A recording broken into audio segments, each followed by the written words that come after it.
Hello, hello, hello, hello. Yan, mga kaibigan, mga kalibgod. I-discuss ko muli sa inyo.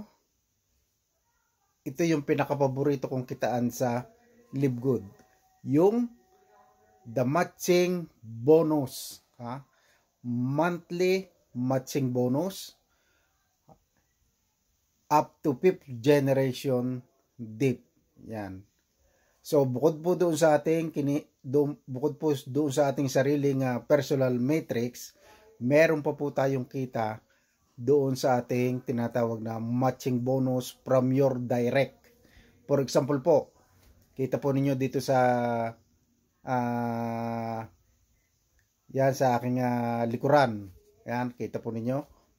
Meron po diyang illustration kung saan makikita nyo dyan yung matching bonus. For example po, ano ba yung matching bonus? Yan po yung 50% from what you direct earn every month from their matrix. Kung ano po yung earnings nila sa kanilang matrix, yun po, bibigyan po tayo ni company ng 50%. For example po, yan, kita po ninyo yung nasa likuran, isang direct po ninyo kumita ng 500. Ha? So, ibig sabihin po noon, bibigyan kayo ni company ng 50%. So, meron kayong 250. So, kung isa po yung direct, kumita ng 1,000, meron po kayong 500. So, yan po ang kagandahan ng company na ito. Wala po ito sa ibang company. Grabe po. Matching bonus pa lang kikita na kayo. Kaya nga po,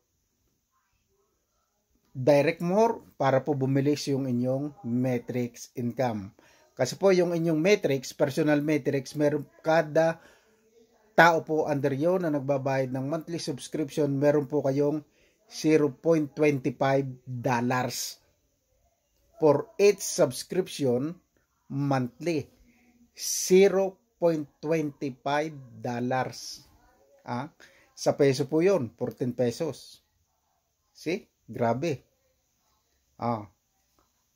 Kaya nga po, ito yung pinakapaborito kong kitaan sa Libgod, the matching bonus. Kaya nga po, lahat po ng ini-encourage ko, lahat na makakapanood nito, ay mag-reserve position na po kayo, and then, lock in.